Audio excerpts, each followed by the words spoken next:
Wired into technology transformation, this is the Digital Bulletin podcast. Hello listener, here we are again, huddled together and escaping from the real world with our monthly dose of business technology chat. Inside the walls of the pod with me this time is our usual dynamic duo of Digital Bulletin CEO Rom Broad. Hello. And Content Director James Henderson. Hello. Last pod of like the... a quiz show, isn't it? Sorry, carry on. Last pod of the year, guys. Are you both in reflective mood as the curtains draw on 2019? Yeah, we've been around for a year now, us, and I know no one else cares, but for us internally, you know, amongst ourselves, it's quite a thing. You know, we can celebrate a lot of adventures around the world. We've met so many interesting people doing interesting things in their organisations, and it's good to know that we've put that out, not just in podcasts, obviously, but in all sorts of different forms, and we can look forward to loads more in the new year. Giving yourself a big pat on the back, James? No, I'm not sure about that. Yeah, it's been a busy year. It's been an interesting year. Looking forward to a little break over Christmas and spending some time with the family, and coming back in 2020 with the batteries well and truly recharged. Fantastic. Well, listener, we're leaving this year behind with a belter of a show for you.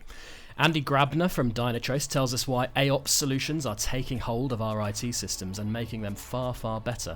Plus, we break down our case study on industrial colossus Henkel and its digital-first vision for 2020 and beyond. But first, some news. Lots has happened in our world since we last got together.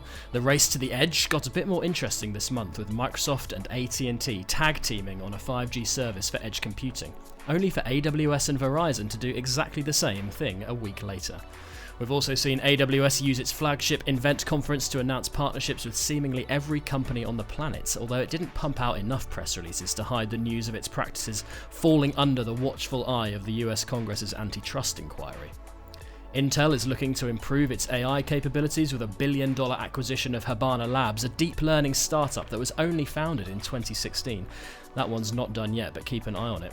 Elsewhere, Apple are expanding aggressively in India, Jack Ma is funding startups across Asia, and Ericsson is being forced to cough up $1 billion to settle allegations of bribery. Now, you can find all of the best reporting on these stories and many, many more via the Bulletin on digitalbullet.in. But next, we're going to explore one headline news item in a bit more detail. They're calling it the biggest leadership change in tech since Steve Jobs stepped down as Apple chief executive in 2011. Heading into the new decade, Alphabet and by proxy Google will no longer be steered full-time by co-founders Sergey Brin and Larry Page. The pair are stepping aside after 21 years, handing over the Alphabet reins to Google CEO Sundar Pichai. In a statement, they said they will, quote, assume the role of proud parents offering advice and love, but not daily nagging. Now, guys, lots has been written about what this means and the motives behind their decision. But first, what do you think is the legacy of Brin and Page? Well, it's it's enormous, obviously. On one hand, I'm not sure calling it a legacy is right, because it almost implies that they've kind of, I don't know, jettisoned themselves from the earth and are no longer around or something, but they will still be involved. But obviously their creation back in the day in their college dorm room transformed the way the world interacts with the internet, and indeed it's enabled the internet to go on and do all of the crazy things that it's done. We don't need to go into that. I think what will be interesting though is to see how Alphabet and therefore Google and all the other bits and bobs contained within change and address. There are many challenges, and so how will they be addressed now that the original co-founders have taken their hands off the steering wheel, so to speak, in terms of an operational control? I think it's going to be fascinating to watch. Now they have stepped aside, James. What do you think the public perception of Alphabet and Google is in comparison to the other big tech companies, Amazon, Facebook, Apple and Microsoft? How do you think they're perceived in the eyes of the public? They probably all get lumped in together, to be honest. We talk about the big six or the big nine if you include the Chinese companies as well. And it feels like sometimes they're all guilty by association, I think that there are question marks over transparency. We've seen a number of sort of anti-competition probes into all these companies. They probably, in all honesty, get lumped in with the Amazons and Apples and Microsofts of this world. But what's fair to say is that these two men have certainly garnered less publicity than Jeff Bezos. Without question, we live in an age of the cult of personality, if you like, and we think about Jobs beforehand has been the very public face of Apple. Currently, you have people like Elon Musk and Jeff Bezos of Amazon, of course, who court publicity. They go out there, they are the face of these companies, whereas these guys, I don't think they've done a public interview, either of them, since 2013. Very few people outside of the world of technology will know who these guys are. You would be able to walk past them in the street and not know. So they haven't courted it, and actually them making this move sort of solidifies the move they made 4 years ago, where they took a bit of a backseat and they made Alphabet as this sort of overarching umbrella which takes in Google. So it's sort of it's sort of solidified that move really. Rom, James hinted at it there. Obviously, these companies are under more scrutiny than ever. We've seen some stories after the announcement of Brin Page's stepping aside, where we've seen, ex-employees and current Google employees maybe suggesting that they're stepping away from the challenges that are presenting to these big companies at the moment. Do you think that's a fair criticism? I think it's a criticism. I don't know whether it's fair or not, because I don't think any of us can judge that. We're not there.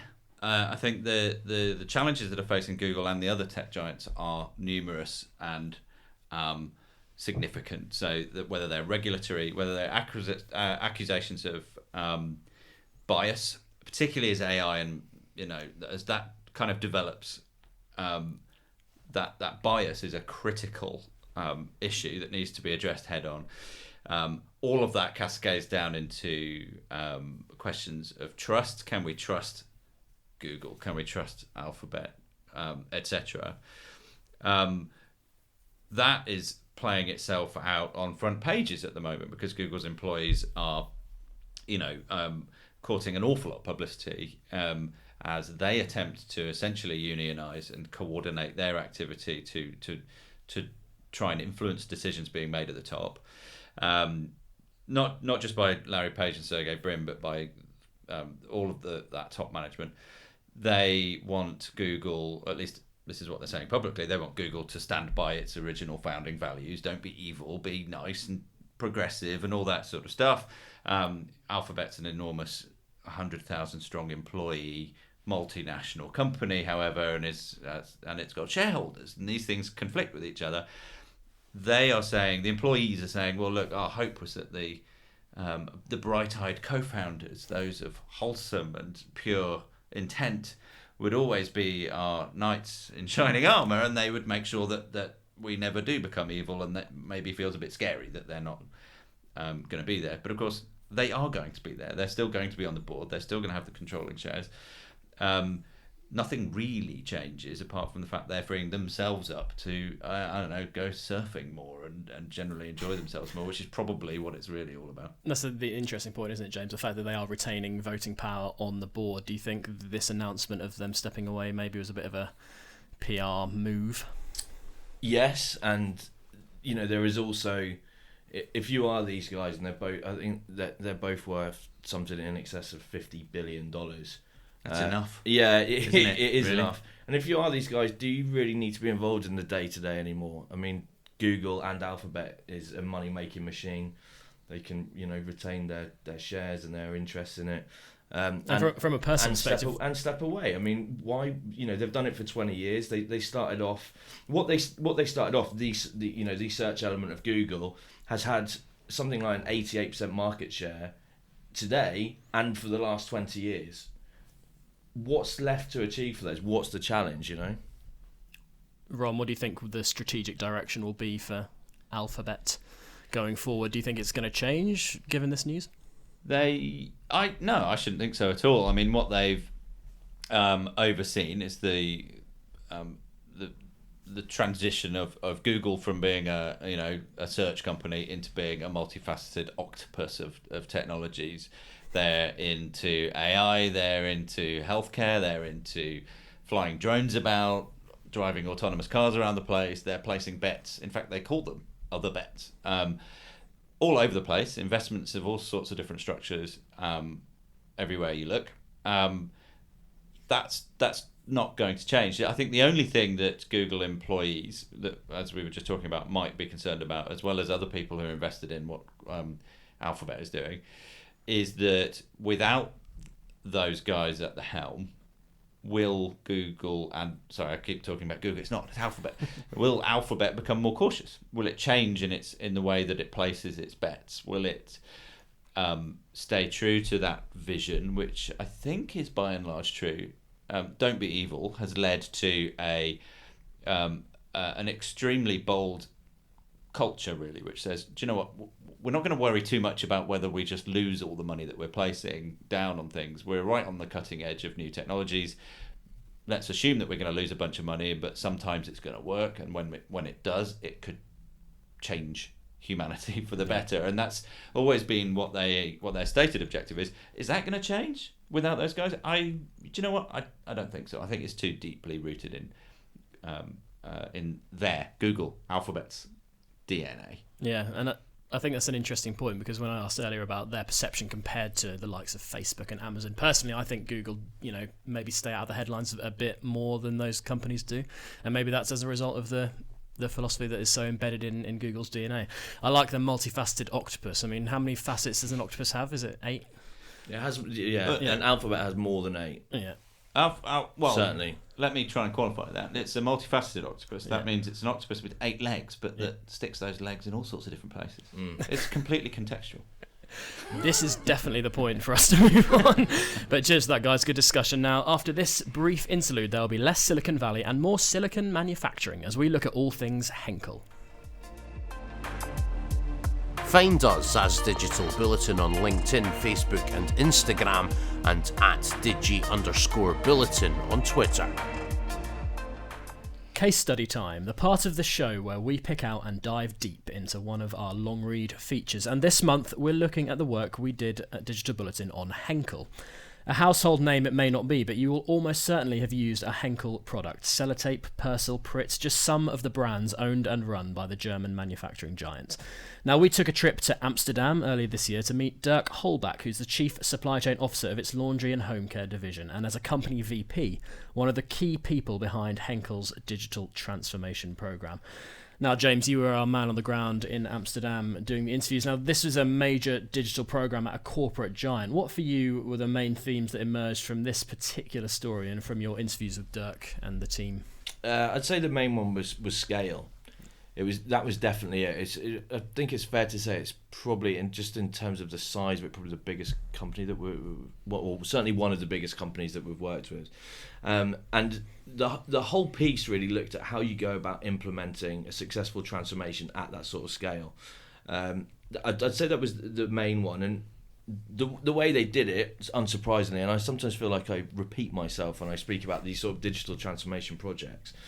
The way they went about it was to partner really intelligent people that within the business, and marry those up with some really smart and capable partners who were able to introduce the sort of technology ecosystems into Henkel, and that included large-scale cloud companies, and that included all the way from your big AWS or whoever their cloud provider was, all the way down to sort of startups.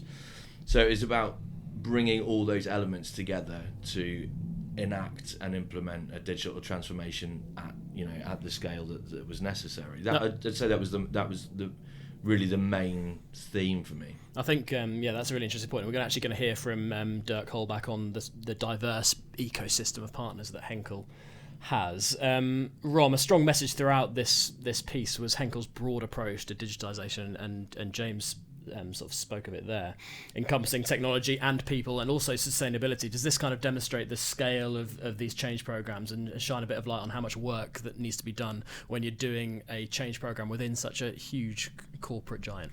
Yeah, absolutely. I mean, just to put some meat on the flesh of that, I mean, they are big. They've got 60,000 employees, I think, primarily in Europe. So they are a major force in Europe, not just from a brand perspective as an employer. And what I think makes Henkel interesting is that they've got quite a large number of very senior leaders, not just Dirk, but other people, who are tasked at the very top to drive continual transformation. And that's that's important. The word continual is that they recognise, look, transformation is never done. We just have to agree to do it. They are looking at all sorts of different things. They're using lots of different interesting approaches to achieve all of that. And sustainability is very much at their core. As a manufacturer, they are presumably keenly aware that they are, on the wrong side of history in a literal sense in terms of using a lot of plastics, pumping a lot of CO2 into the atmosphere, all of that sort of stuff. They know that driving huge amounts of efficiency through digital transformation, which is that's normally your first objective, will impact directly their sustainability goals in the shorter term. But then the vision is longer term to the vanishing point, as in it just doesn't end. It was fascinating being there, actually. Yeah, another key element of it is data, as we hear a lot, and data is the backbone of Henkel's transformation, literally with the digital backbone, which is its data repository connecting 33 of its global factories. Is this sort of Industry 4.0 in action, James? Yeah, definitely. They were mega keen, weren't they, to talk about that, and obviously very proud of what they've done. So as you said, it connects the 33 of their global sites. That monitors energy consumption, it tracks targets, utility use, all these sort of really critical kinds of info, and it's visible to managers from all those bases. I think they said something like 1,500 regular users, is in daily users use it, and they it tracks everything that they're trying to do. And any new technologies that they implement at Henkel, which is part of the digital transformation, is plugged straight into it. It's absolutely integral to their wider continual digital transformation program. Absolutely. Yeah, no, so as James said earlier, when it comes to supply chain and technology, partnerships are absolutely critical. And here is Holbach himself outlining Henkel's own take on collaboration. So if you look at our partner landscape, it is quite diverse. Yeah. So you have, I would say, the classic players on the IT side, on the equipment side, but also, let's say, a number of new disruptive companies. Then you have universities, so academia, you have consultancy. So it's quite also an ecosystem of different partners we are trying to leverage. And here, of course, the challenge is always you cannot work and do things with everyone at the same time. So you have to be choiceful.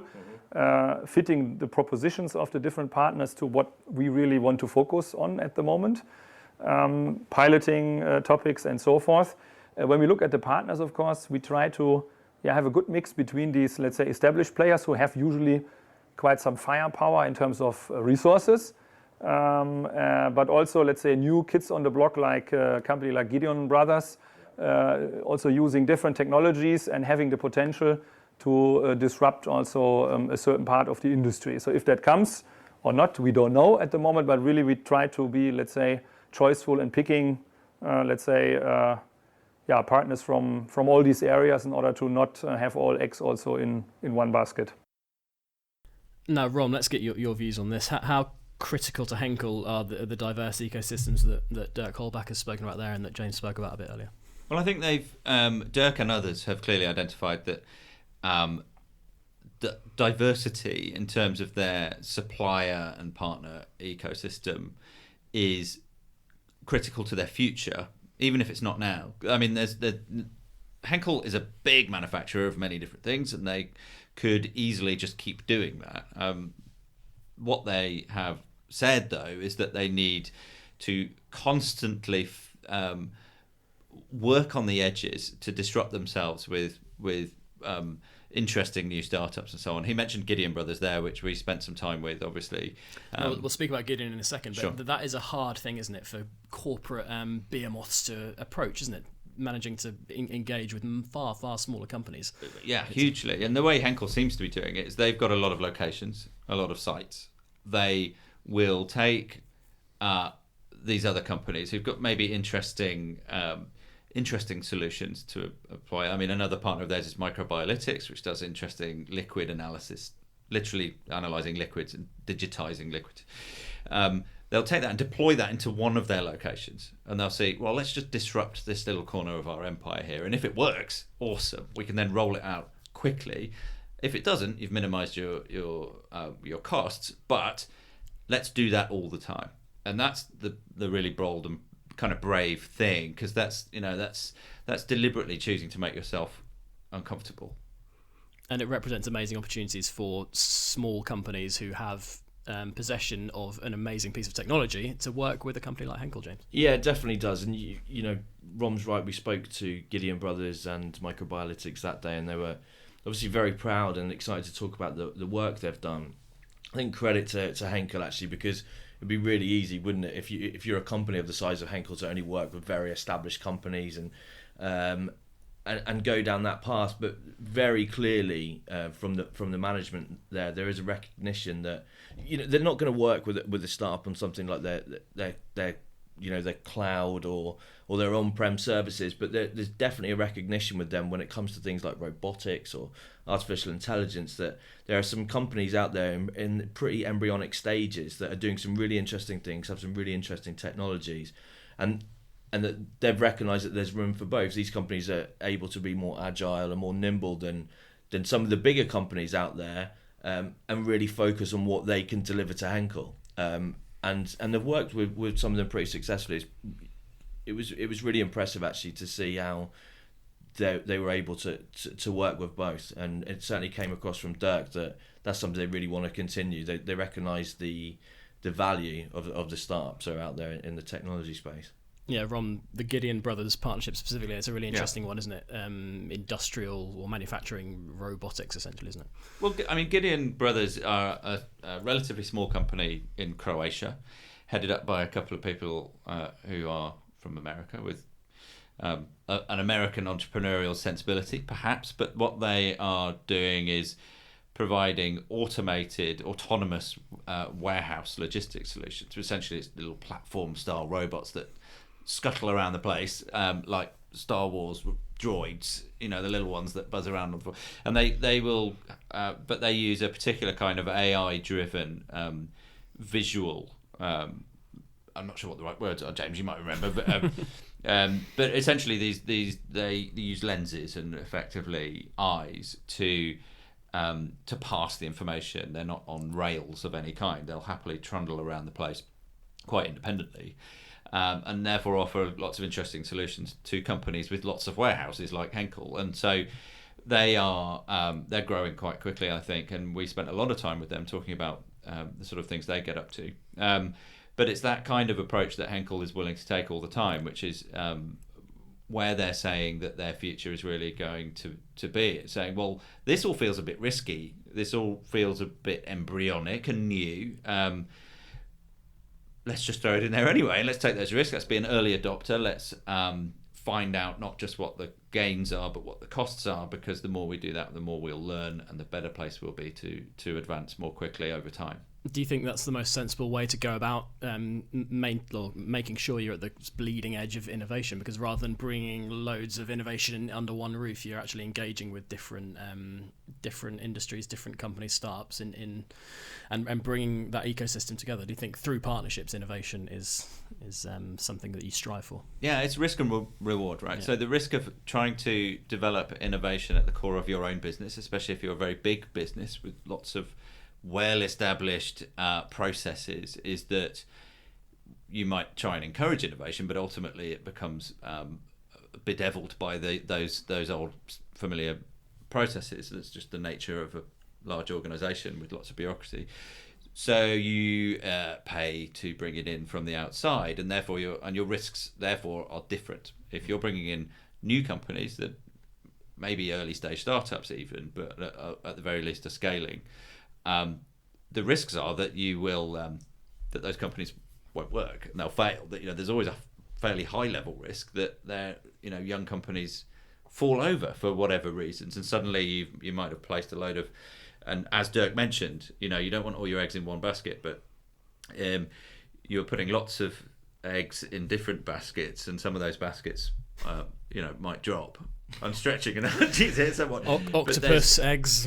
Yeah, you're it's different sorts of risks fundamentally. Yeah. So how do you balance all of those things? And I think Henkel's approach is really it's really interesting in how they're building their own digital backbone. They're putting a load of money into their own ability to centralize the platform on which this innovation occurs, and then they're saying, right, let's put the innovation in various different places so that we're spreading those risks around and maximizing the opportunity for those bets to play off.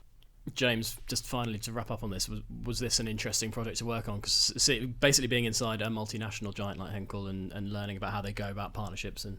Oh, it definitely was. And we were working with the laundry and home care team, which when you look at it from the outset, you think, right, okay, well, I mean, what is this going to be about? But it was very much a digital-led story with so many different elements to it. Like I said, it really impressed me the sort of willingness to work with a real broad range of companies, and I thought it was incredibly smart the way that they roll it out, the way they do test cases on certain sites, maybe it's one or two, and then they look at rolling it out over a number more. I sort of came away feeling that they got the balance just about right in terms of how their coverage of partners who they work with, and a few of us went to Amsterdam to do it. I thought it was a really good project, and I thought it was really well balanced as well. Fantastic. Now we must move on, but if you want to learn more about the Henkel project, the article and exclusive videos are available on digitalbullet.in. It's well worth a look, but now for us, it's time to move on to AIOps. Power up your day with the Bulletin Brief, the latest news, insights and opinion delivered straight to your inbox. Subscribe now at digitalbullet.in. AIOps, a buzzword we've all heard, I'm sure, and certainly a tech segment on the rise. The AIOps platform market is expected to be worth $15.5 billion by 2025, which is a compound growth rate of nearly 35%. Relating specifically to the use of cognitive technologies to support and improve IT functions within businesses, efficient AIOps strategies are becoming increasingly critical as IT and technology come to the fore within enterprises. I spoke to Dynatrace's Andi Grabner, a respected voice in DevOps and AIOps, to learn more. You won't be able to scale your workforce to actually cope with the additional data. You need support that is crunching through the data and alerting you and making you aware of things that are not normal, because no longer is it humanly possible to look at all the data we have now from all these various data sources, from all these various layers of the stack. This is why I believe AIOps in general is very important for enterprises as they are investing more, especially in what we call enterprise cloud technology, because there the complexity increases. With complexity comes more data. With more data comes the need to look at the data and understand the data better, but we simply have no time and the human resources to do it. That's why we need support from the machines. Where do you think we're at on this AIOps journey, Andy, and especially from a technology perspective? Do you think the technology is there right now, or do you think the AI needs to develop more for this to become a reality at scale? No, I think the technology is there, and especially the compute that we have available and the storage services that can actually hold a lot of data, and the way we analyze data. I think it's there. I think what people need to be very careful with, though, when they're looking into AIOps solutions, is that these AIOps solutions are not just analyzing a lot of disconnected data. Rom, AIOps has emerged from organizations having far more complex infrastructures than they used to. Do you want to talk a bit about how IT functions, first of all, have evolved and changed within businesses and become more and more critical?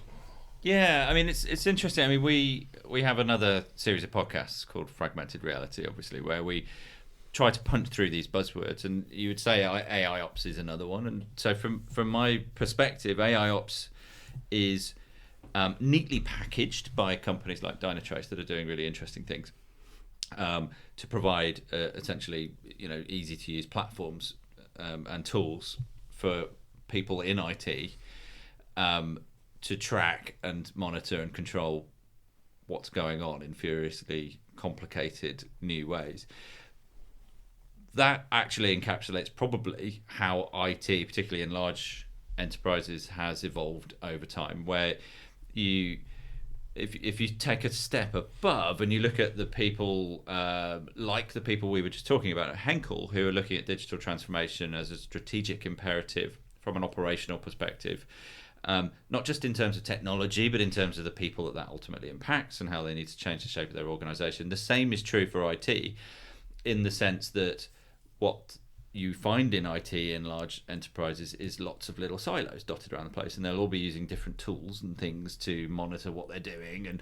And the bigger the organization gets, then that legacy grows, and you end up trying to patch it all together into a holistic kind of understanding of what's going on. AIOps and folks like Dynatrace are doing something that was kind of systemically inevitable, probably, as digital transformation initiatives were pursued. IT, particularly with its move to the cloud, becomes much more sophisticated, much more complicated, much more dynamic, changing all the time, mostly controlled by software, not machines. And so poor little human beings in the middle of all of that, in their tiny little silos dotted around their different offices, simply cannot manage that. It's just way too much, right? So you end up saying, let's see what we can do with machine learning, with algorithms, fundamentally to sort and filter and automate as much of that kind of complexity as possible. So it's kind of it's a buzzword as far as I'm concerned. As a layman here, I should point out, I'm not running these things. It's a buzzword that really is a label that's been given to something that was always going to happen and has been evolving actually as along with other things. Yeah. James, specifically on the point of multi-cloud, we know that companies are embracing more and more clouds, and that makes their infrastructures more and more complex. Do you agree with Andy when he says that AIOps technologies will grow ever more crucial as these environments become more complicated and disparate? I think it has to, because we're in a data-led economy now, right? So you're going to need multi-clouds to support all of that and all of that infrastructure.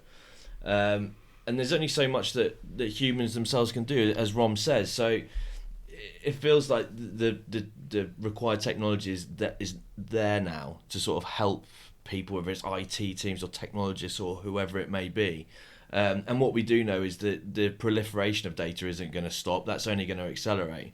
So it's tough to see a scenario where that wouldn't be the case. I was thinking about this morning when we were thinking about what we were going to speak about today, and it feels that's what we should be striving to do now is sort of combining the human intelligence, but helping them with the intelligence of machines or artificial intelligence. So yeah, the short answer to that question is yeah. I don't see how that wouldn't be the case. Well, AIOps is known to improve efficiency, agility, and inform essentially better decision making, but Andi Grabner mentioned in the previous clip that it will not work with disconnected data, and data is the key thing here. Now here's Andi explaining why a holistic approach is essential. The holistic approach means that AIOps to truly work needs to see all relevant data that powers a digital business. And this is data that comes all the way, first of all, from the developers, whether they are creating logs, traces, or metrics. It comes from the SRE teams that are defining their SLOs, so their objectives, and the AI can then actually understand these objectives and then already use them to alert in case objectives are not met. It's about ops requirements where they can define their SLAs, or even better, obviously, the AI understands what is normal and then alerts on abnormal behavior, but obviously operations has a lot of experience in SLA management, so they can feed the AI with additional data. And then business knows which features are coming and what they're expecting from these features, so they can also tell or teach the AI, I want you to tell me about this new feature, when it gets released, how many people are using it, what's the positive impact to our business, whether it is a revenue impact, positive or negative, whether it's user engagement, whatever your business metrics are. Now, guys, this is another classic example of data quality, or highlighting how data quality is vital for good artificial intelligence. Do you think that message is getting across to companies who want to deploy AI within their infrastructures? I'm throwing this one out to the floor. You go. Yeah, I think it. Well, let's take it just from our point of view, right? Everyone that we've spoken to in the last year seems to understand this, that AI is not this platform that can just go out and do things on its own. It's not. It's not going to be able to do that.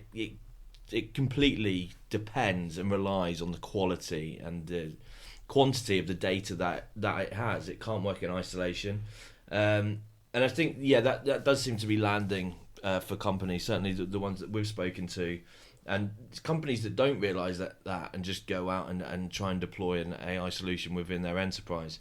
They'll learn pretty quickly. It will be an expensive mistake that they make. So, yeah, I think one way or the other, from my point of view, certainly it seems to be that message does seem to be landing. Yeah, I think from my perspective, deploying AI isn't really the challenge. It's making sure the data is aligned to feed that artificial intelligence and make sure that it's effective and delivers ultimately a value to the business. I think Andi Grabner touched on that there. Rom, is that the challenge that you see as well?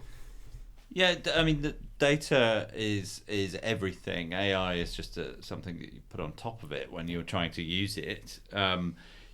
That's actually all, as far as I can see it from my perspective, figuring out how to homogenize and make data useful is obviously the first and most difficult step, and probably always is a continuingly difficult thing to do. Cleansing and making data useful is really hard, and what most enterprises are now finding as well is that the amount of potentially useful data is growing exponentially, and it's coming from different places as well. Yeah, horribly diverse number of places, especially as things like IoT start to be embraced in all sorts of ways, whether you're making, whether that's on the consumer end, whether it's on the shop floor, whether it's in the supply chain and logistics. This huge broiling mass of data is something that everyone's trying to figure out how to manage and manipulate productively and profitably, and it's hard. Ultimately, you need platforms such as those provided by Dynatrace to help keep a handle on that and to stop IT teams becoming enormously dense and complicated organizations just on their own. And then ultimately you've got, how sophisticated are the algorithms that you're able to apply to that data? Once you've cleansed it, how are they going to help you to automate some basic routine decision making? And then on top of that, how do you start to apply AI so that there's a greater amount of autonomous decision making, if you like, on top of that as well? Because only once you've got to that point can you then show that up to IT humans. Who you really want to be doing creative thinking and strategic thinking. How far away are we from that kind of utopia? I don't know.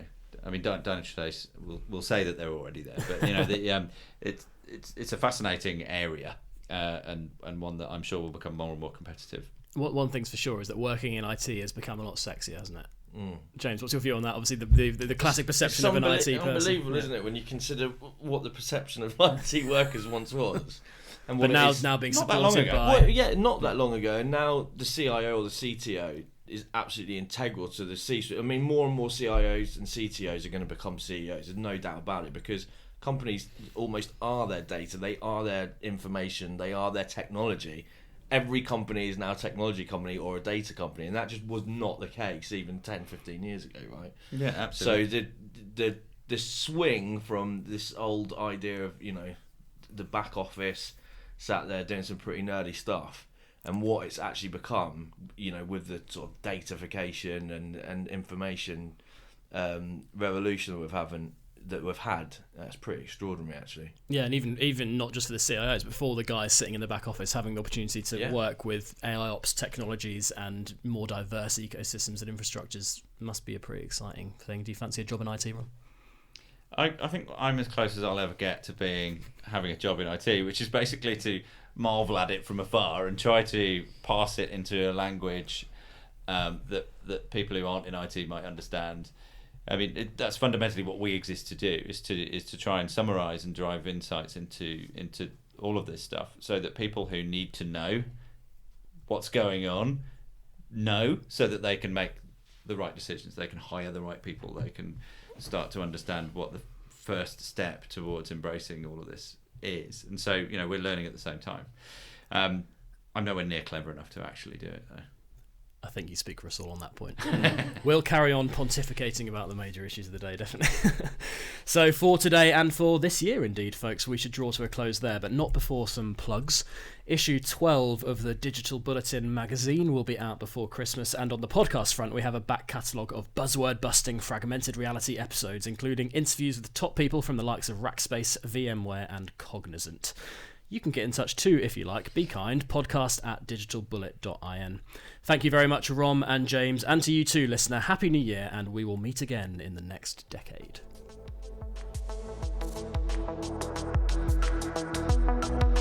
That was the Digital Bulletin podcast, brought to you by Bulletin Media. Listen and subscribe to a range of podcasts on Spotify, Apple Podcasts and Stitcher. Plug into digitalbullet.in for news, features and case studies on the very latest in enterprise technology and digital transformation.